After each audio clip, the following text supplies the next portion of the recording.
ऐ सहाबाए मेरा यार बड़ा प्यारा है। नारे तकबीर, नारे तकबीर। आपका जायका और चाशनी बदलने के लिए मैं सनम खाना तकरीर और खिताबत की तरफ पेशरफ करता हूँ और आपको ये बात बतलाता हूँ कि मुझे मदरसा हादा के रूह रमा जनाब कारी मोहम्मद अतहर साहिब दामत बरकातहुमुल आलिया ने जो लिस्ट मुकर्रिरीन की सौंपी है उनमें एक नाम जनाब हजरत मौलाना व मुफ्ती मोहम्मद सादिक मज़ाहिरी का है।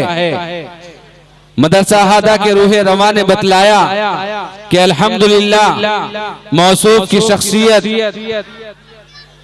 इतनी लाजवाब शख्सियत है कि जो फन खिताबत के बेताज बादशाह हैं और तकरीर और खिताबत के जरिए से मजहब इस्लाम को इंतहाई खुश उसलूबी के साथ मुल्क के चप्पा चप्पा पर मुतारफ करा रहे हैं।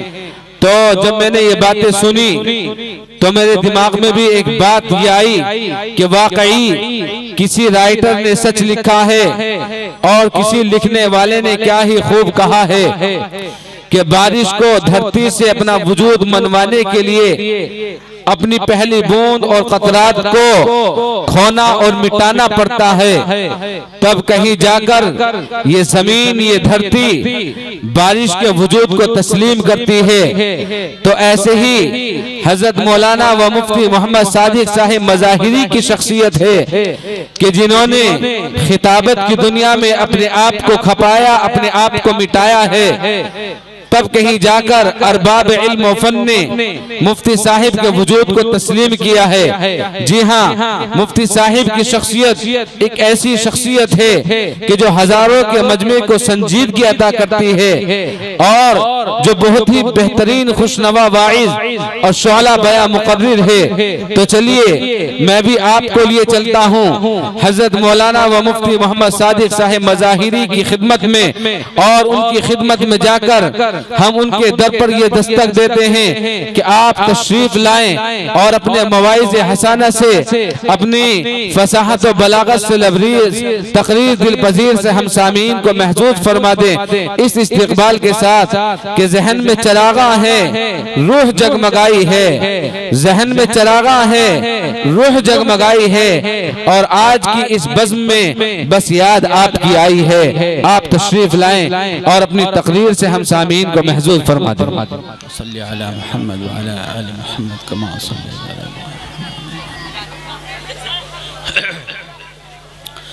अल्हम्दुलिल्लाह अल्हम्दुलिल्लाह नहमदुहु व नस्तईनुहु व नस्तगफिरुहु व नुमिनु बिही व नतवक्कलु अलैहि व नऊज़ु बिल्लाहि मिन शुरूरि अनफुसिना व मिन सय्यिआति अमालिना मन यहदिहिल्लाहु फला मुज़िल्ल लहु व मन युज़लिल्हु फला हादिय लहु व नशहदु अन ला इलाहा इल्लल्लाहु वहदहु ला शरीक लहु व नशहदु अन्ना मुहम्मदन अब्दुहु व रसूलुहु अम्मा बाद। क़ाल अल्लाहु तबारक व तआला फ़िल क़ुरआनिल मजीद अऊज़ु बिल्लाहि मिनश शैतानिर रजीम बिस्मिल्लाहिर रहमानिर रहीम।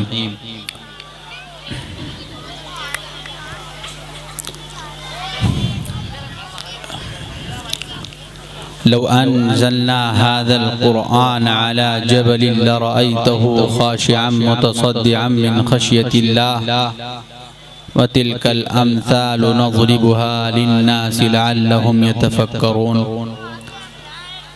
वक़ाल तआला इन्ना अरज़नल अमानता अलस समावाति वल अर्ज़ि वल जिबाल फ़अबैन अन यहमिलनहा व अशफ़क़न मिन्हा व हमलहल इंसान इन्नहु कान ज़लूमन जहूला।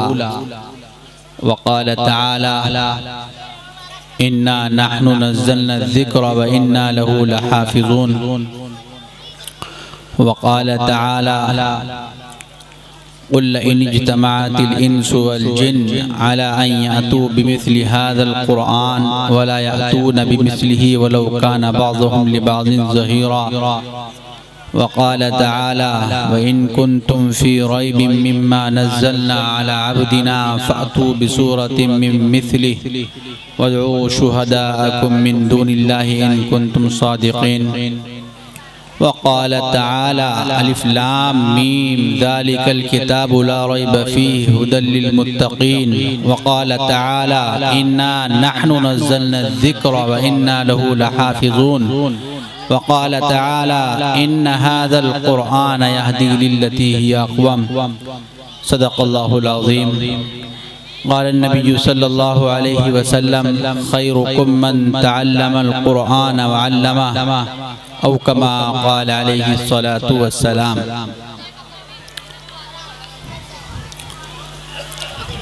जिस दौर पे नाज़ा थी दुनिया अब हम वो ज़माना भूल गए, औरों को जगाना याद रहा, खुद होश में आना भूल गए।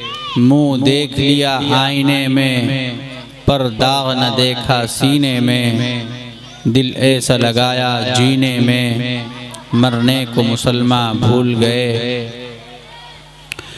यूनान व मिस्र रूमा सब मिट गए जहाँ से, अब तक है बाकी मगर नामो निशान हमारा।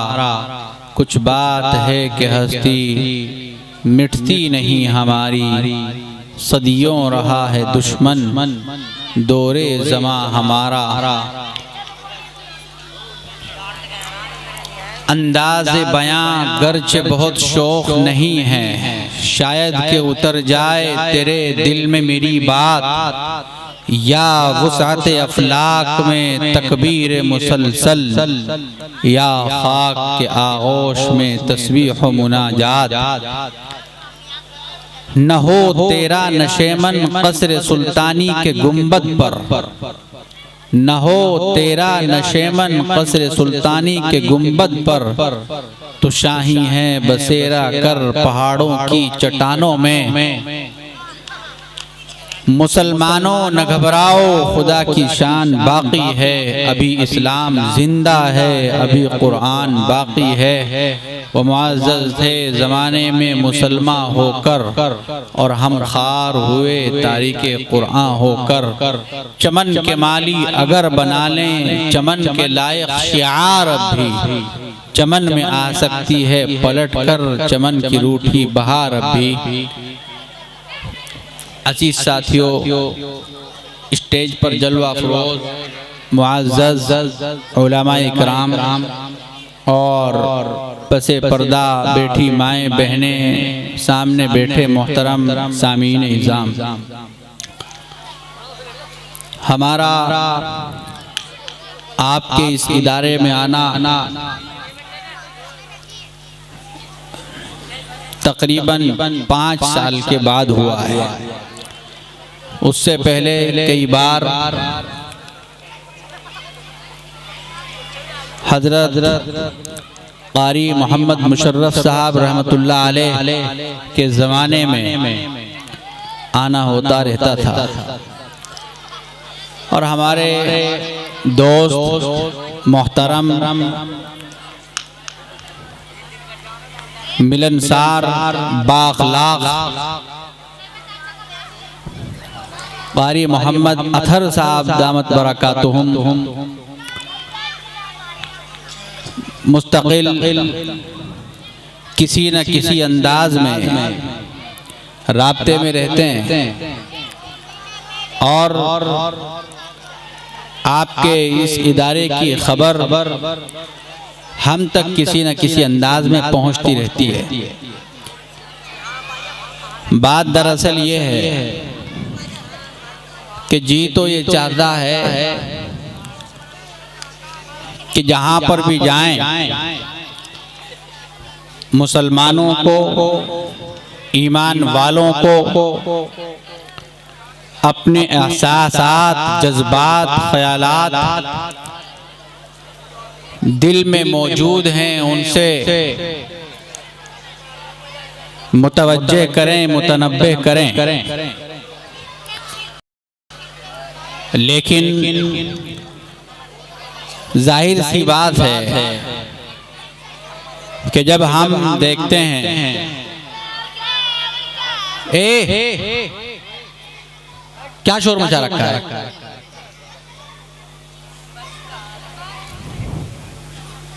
लेकिन जब हम देखते हैं तो हमारा जो बुनियादी मसला है और वो ये है कि जिसकी वजह से हमें अल्लाह ने वो खिताब अता किया है कि जिसकी वजह से सारी दुनिया में हमारे चर्चे और नगमे मौजूद हैं, वो हमारे पास नहीं है। और वो है कुरान पाक। कुरान पाक के पैगामात, कुरान पाक की हिदायत और कुरान पाक की तालीमात, कुरान से हासिल होने वाली तहजीब, कुरान से हासिल होने वाली सियासत, कुरान से हासिल होने वाला समाज, कुरान से हासिल होने वाला मुआशरा, कुरान से हासिल होने वाली तिजारत, कुरान से हासिल होने वाले हुकूक, कुरान से हासिल होने वाली इबादत, कुरान से हासिल होने वाली रियाजत, यहाँ तक कि जिंदगी का हर पहलू जो जुड़ा हुआ है कुरान पाक से, वो हमारे पास नहीं है। आप अगर जरा कुछ वक्त के लिए जहन को खाली करके सोचें कि जो कुरान है, जो नबी पाक अलैहिस्सलाम के जरिए हम तक पहुंचा है, ये क्या चीज है और कितना आला बुलंद व बाला इसका मकाम और मर्तबा है, तो यकीन जानिए कि आप अश करने लगेंगे और कहेंगे कि यकीनन इस कुरान पाक के साथ नाइंसाफी हुई है। हमने जब इस पर गौर किया,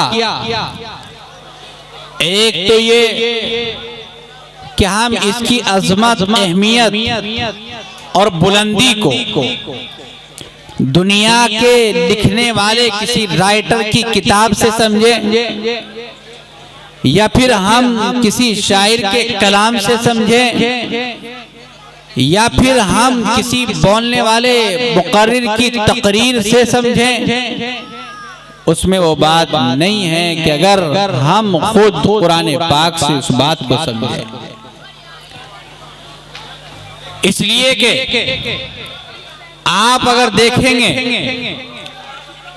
कुरान पाक को दुनिया के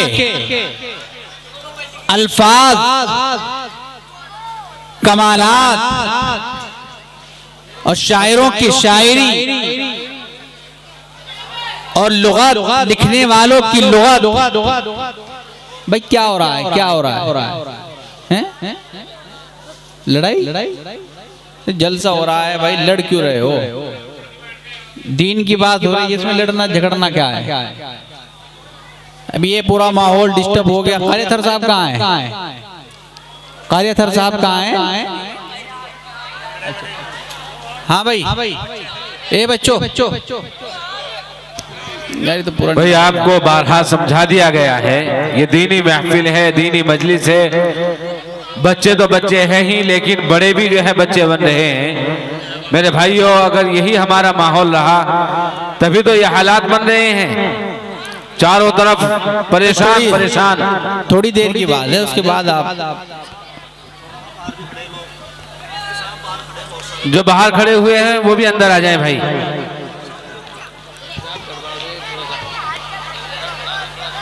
हाँ भाई, आराम से बढ़ा, एकदम से बढ़ता नहीं। तो अल्लाह तबारक व तआला ने जो कुरान पाक हमें अता किया है, अगर हम किसी इंसान के अल्फाज या किसी इंसान के कमालात या किसी इंसान की जबान के जरिए से उसकी अजमत अहमियत को समझना चाहेंगे तो मैं समझता हूँ कि इंसान के अल्फाज खत्म हो सकते हैं, मानी खत्म हो सकते हैं, कमालात खत्म हो सकते हैं, लेकिन कुरान पाक की अज़मत को मुकम्मल तौर पर कोई बयान नहीं कर सकता। और इस बात का इकरार खुद अल्लाह ने कुरान पाक में खुद किया है। हालात के ऊपर अगर इस तरह होगा तो क्या ये हालात फरमाया है उल्लव कानल बहरु मिदादल ली कलिमाति रब्बी लनफिदल बहरु क़ब्ल अन तनफद कलिमातु रब्बी वलौ जिना बिमिस्लिही मददा।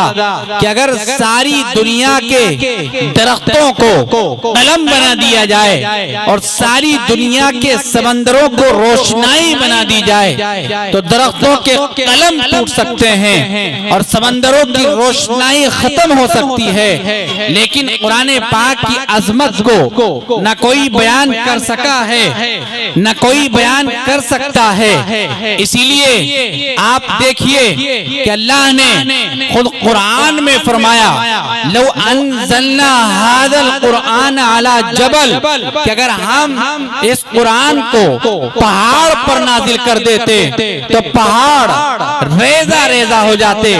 आप देखिए कि अल्लाह ने जमीन को बनाया, अल्लाह ने आसमान को बनाया, अल्लाह ने चांद को बनाया, अल्लाह ने दरियाओं को बनाया, अल्लाह ने कहकशाओं को बनाया, अल्लाह ने परिंदों को बनाया, अल्लाह ने जमीन पर रेंगने वाले कीड़े और मकोड़ों को बनाया, अल्लाह ने चौपाओं को बनाया। और इन सारी मखलूकात में अल्लाह तबारक व तआला ने जमीन का जिक्र किया, पहाड़ का जिक्र किया, आसमान का जिक्र किया।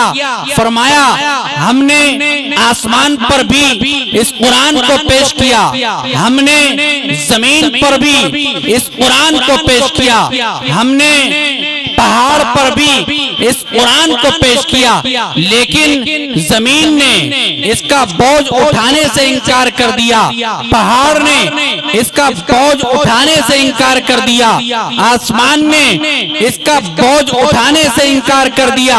और ये बड़ी मखलूकात को जिक्र करने का मतलब ये है कि जब इतनी बड़ी मखलूकात ने कुरान पाक का बोझ उठाने से इनकार कर दिया तो फिर हाथी जैसी छोटी मखलूक, भैंस और गाय जैसी छोटी मखलूक, जमीन पर रेंगने वाले सांप जैसी छोटी मखलूक इसका बोझ कैसे उठा सकते हैं। लेकिन आप अगर देखें तो अल्लाह तबारक व तआला ने इंसान को ये अहमियत, ये अजमत, ये बुलंदी, ये रफ़ात अता की है कि इसने इसका बोझ उठा लिया है।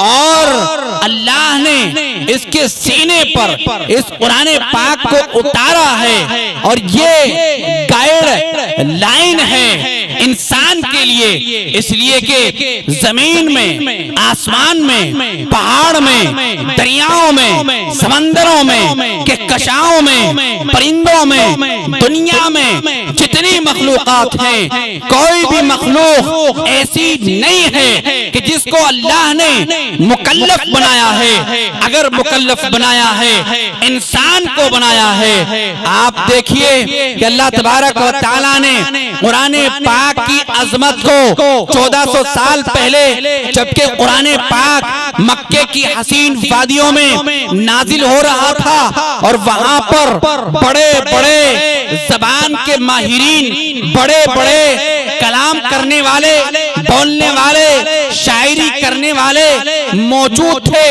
इतने बड़े बड़े शायरी करने वाले कि अगर उनका शेर, उनका कलाम दुनिया के सामने पेश किया जाता तो दुनिया अश अश करने लग जाती थी। और हाल ये था कि उनको अपनी ज़बान दानी पर इतना नाज था कि वो अपने सामने खुरासान के लोगों को, हिंदुस्तान के लोगों को, ईरान के लोगों को, सूडान के लोगों को, उसके अलावा दुनिया में जितने ममालिक थे सारी दुनिया के मुल्क के लोगों को गूंगा कहा करते थे। कहते थे कि सारी दुनिया के लोग हमारे सामने अजमी हैं, गूंगे हैं। अल्लाह ने कहा कि ठीक है, अगर ये बात है तो मैं अपने नबी की नबूवत को तस्लीम कराने के लिए एक ऐसा कलाम पेश करने जा रहा हूं कि आप उसका तोड़ पेश नहीं कर सकते। और फरमाया उल्ला इनी तबातिल इंसु वल जिन्नु अला अन यअतू बिमिस्ली हाज़ल कुरआन वला यअतूना बिमिस्लिही वलौ काना बअदहुम लिबादिन ज़हीरा। ए नबी, जो ये जमीन पर बसने वाले जितने इंसान हैं सबको बुलाओ और बुलाकर कहो, ए इंसानों, ए जिन्नातों, आओ और इस कलाम के जैसा कलाम लाकर दिखा दो। सारे मिलकर भी कुरान के जैसा कलाम न ला सके, घुटने टेक दिए, दिमाग हैंग हो गए, जबान गूंगी हो गई। तो अल्लाह ने कहा कि ठीक है, अगर तुमसे 30 पारे जैसा कलाम नहीं लाया जा सकता तो आप कुराने पाक जैसी एक छोटी सी सूरत, जो कुराने पाक की सबसे छोटी सूरत है, वइन कुंतुम फी रैबिम मिम्मा नज़्ज़लना अला अब्दिना फातू बिसूरतिन मिन मिस्ली वदऊ शुहदाअकुम मिन दुनिल्लाह इन कुंतुम सादिकीन। इस कलाम के जैसी एक छोटी सी सूरत लाकर दिखा दो। लेकिन सारे के सारे मिलकर कुराने पाक जैसी एक छोटी सी सूरत भी ना ला सके, तो फिर क्यों ना कहा जाए लौ अंज़लना हाज़ल कुरआन अला जबल, कि अगर हम इस कुरान को पहाड़ के ऊपर नाजिल कर देते तो पहाड़ रेजा रेजा हो जाते। तो बहरहाल बात यह है कि कुरान पाक की अजमत को आप देखिए। अल्लाह तबारक व तआला ने खुद कुरान में फरमाया, इन्ना नहनु नज़्ज़लना ज़िक्रा व इन्ना लहू लहाफ़िज़ून, कि हमने ही इस कुरान पाक को नाजिल किया, हम ही इसकी हिफाजत करने वाले हैं। हमने जब तारीख को पढ़ा, नबी पाक अलैहिस्सलाम से लेकर आज तक आप देखिए, हर दौर में, हर जमाने में किसी ना किसी अंदाज में कुरान पाक की मुखालफत की गई है, उसको मिटाने की नाकाम कोशिश की गई है, उसके अल्फाज पर डाके डालने की कोशिश की गई है, उसके मानी को बदलने की कोशिश की गई है, उसकी तालीमात, उसकी हिदायत को बदलने की कोशिश की गई है। लेकिन आप कुर्बान जाइए कुरान पाक पर कि जैसा नाजिल हुआ उसका एक एक लफ्ज अलिफ से लेकर या तक, अलिफ लाम मीम से लेकर मिनल जिन्नति वन नास तक बिआइन ही उसी तरज पर, उसी तरतीब पर, उसी अंदाज पर मौजूद है। न कोई मिटा सका है, न कोई मिटा सकता है। तो फिर क्यों ना कहा जाए लौ अंज़लना हाज़ल कुरआन अला जबल।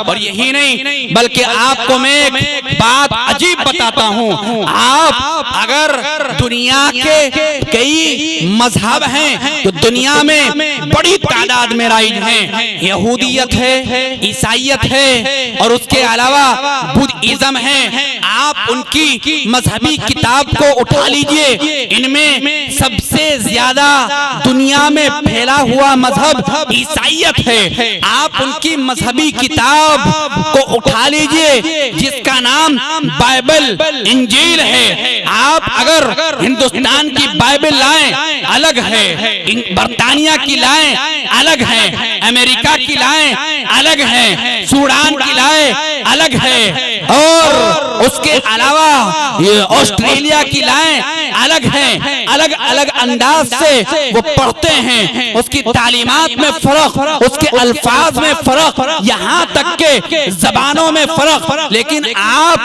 कुरान पाक के बारे में देखिए कि कुरान पाक हिंदुस्तान का, पाकिस्तान का, अफगानिस्तान का, सूडान का, ईरान का, ऑस्ट्रेलिया का, बर्तानिया का, सऊदी अरब का, और यही नहीं आज का 100 साल पहला, 200 साल पहला, 400 साल पहला, 600 साल पहला जिस दिन नाजिल हुआ वो और आज का, इन तमाम कुरानों को मिला लीजिए, अलिफ लाम मीम से शुरू होगा और मिनल जिन्नति वन्नास पर मुकम्मल होगा।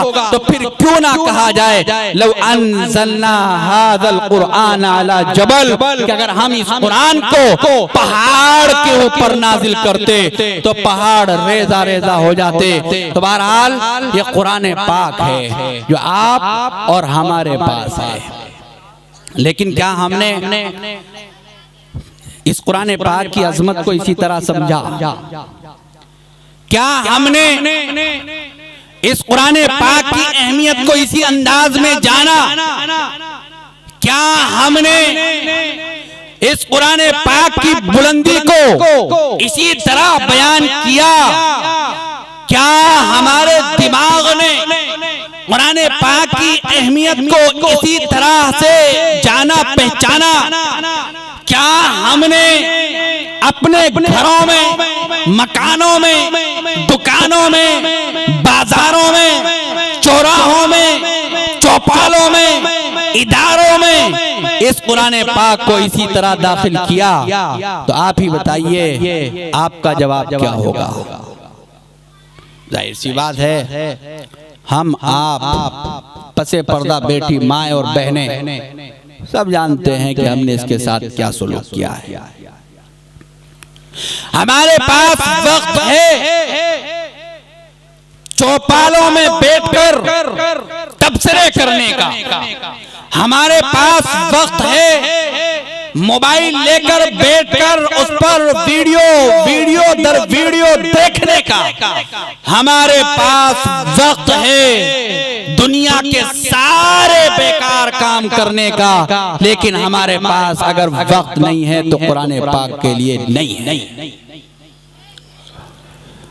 आज आप देखिए हमारी मस्जिदें वीरान हो गई हैं, कोई कुरान पाक बैठकर पढ़ने वाला नजर नहीं आता है। हाँ, अगर मस्जिद में भी बात हो रही है तो सियासत की, अगर मस्जिद में भी बात हो रही है लड़ाई और झगड़े की, अगर मस्जिद में भी बात हो रही है नफरत की और आपस में इख्तिलाफ और इंतशार की, चौधराहट की, और उसके अलावा जितनी बेकार और लायानी चीजें हो सकती हैं वो सब।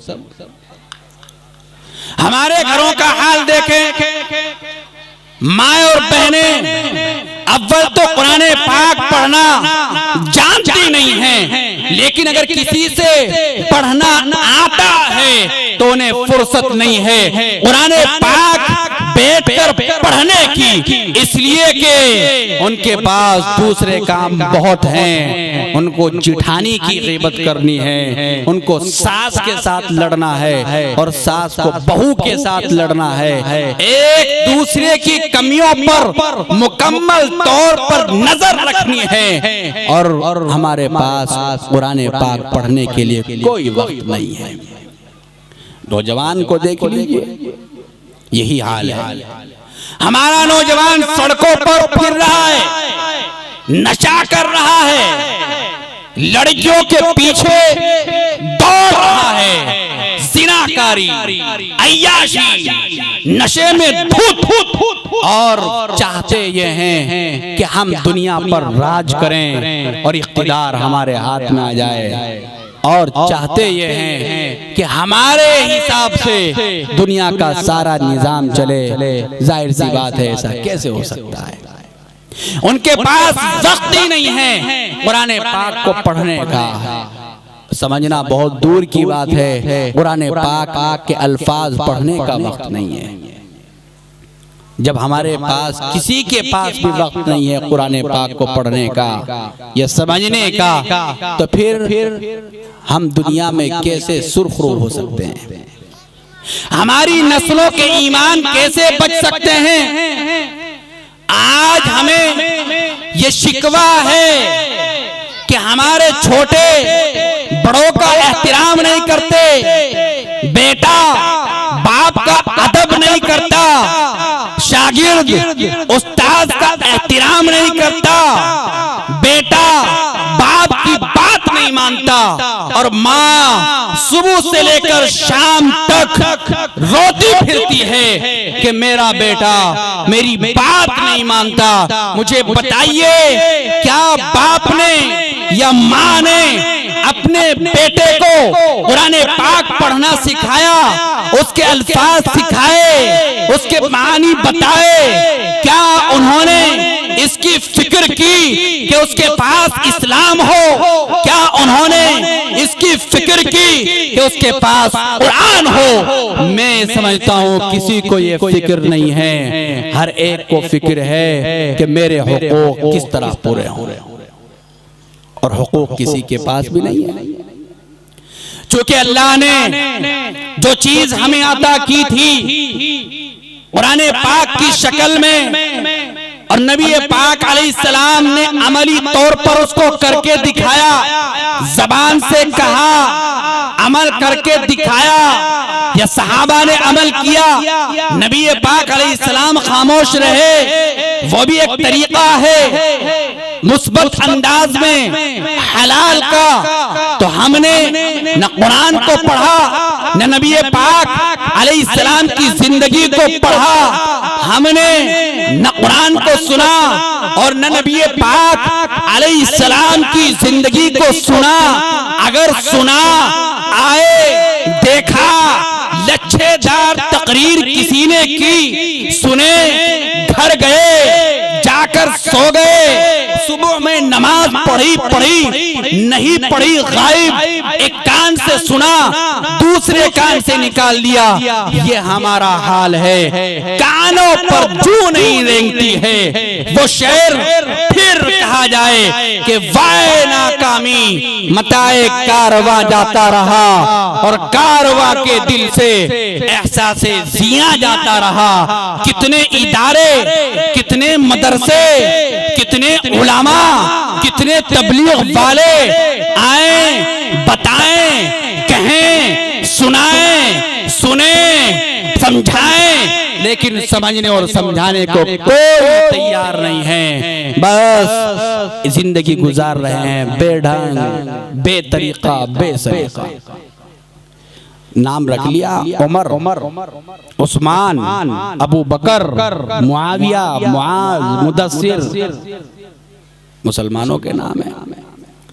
लेकिन क्या हमारी कोई चीज है कि जिसके बल पर हम ये कह सकें कि हम हकीकत में कुरान पाक को मानने वाले हैं? क्या हमारे पास कोई चीज है कि जिसके बल पर हम कह सकें कि हमारे पास कुरान पाक का मुकम्मल निजाम मौजूद है? नहीं, न घर में है, न घर के बाहर है। एक छोटी सी मिसाल आप ले लीजिए। अगर हम सिर्फ नमाज की बात करें तो हमारी नमाज कुरान और सुन्नत के मुताबिक नहीं है।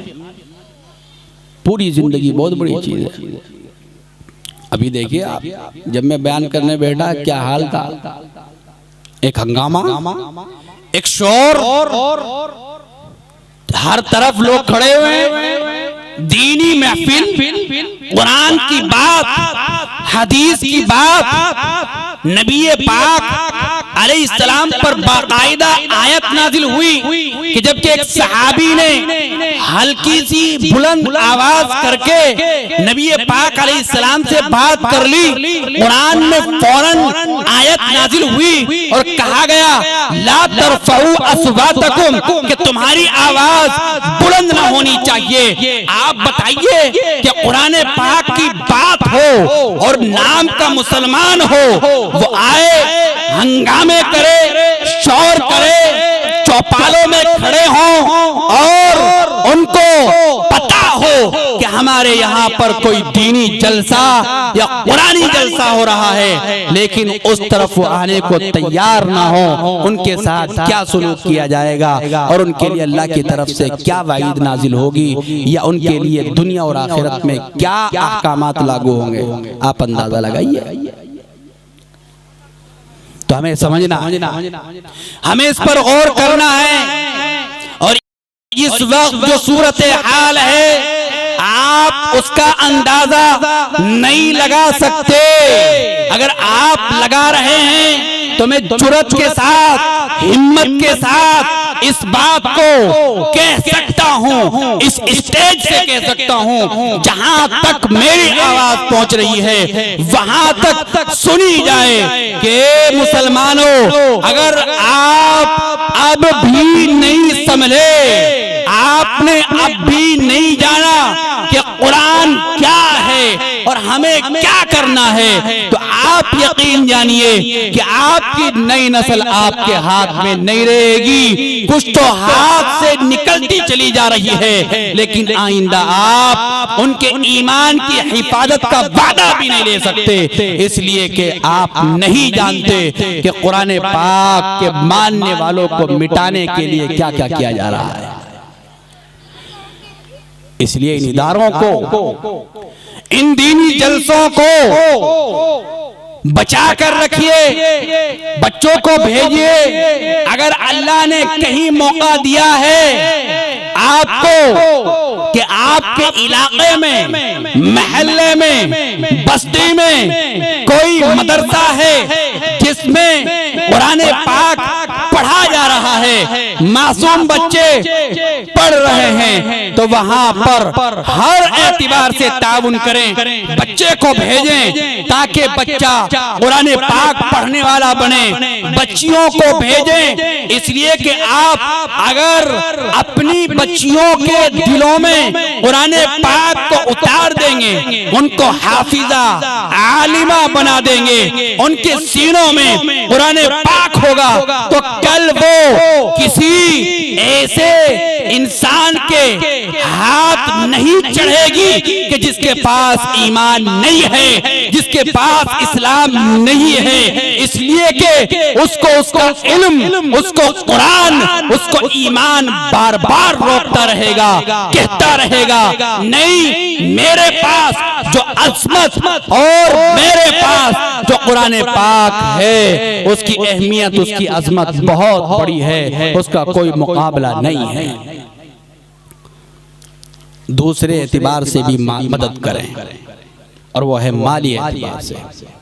आपका जितना बजट हो, जिस अंदाज का हो, आप मदद करें, इनको जिंदा रखने की कोशिश करें। आप नहीं जानते तारीख, आपको बताया जाता है तो सुनने को तैयार नहीं, लेकिन मैं आपको बताता हूं, आप तारीख पढ़िए। जिन मुल्कों में भी आप जाएं, देखें, ये आजकल इंटरनेट का दौर है, आप इंटरनेट पर सर्च कर देखें, बहुत से ममालिक ऐसे हैं कि जहां पर पिछली सदियों में, 2-3 सदियों में, 4 सदियों में, 5 सदियों में इस्लामी हुकूमत थी, लेकिन आज नहीं है। बुनियाद यह है कि उन लोगों ने कुरान पाक को छोड़ दिया था और ये इदारे, ये मदरसे, ये उलमा, ये सब वहां से खत्म हो गए थे। इसलिए कि आवाम ने उनका ताउन करना छोड़ दिया था, उनके खिलाफ बगावत करना शुरू कर दी थी, इसलिए ऐसा हुआ था।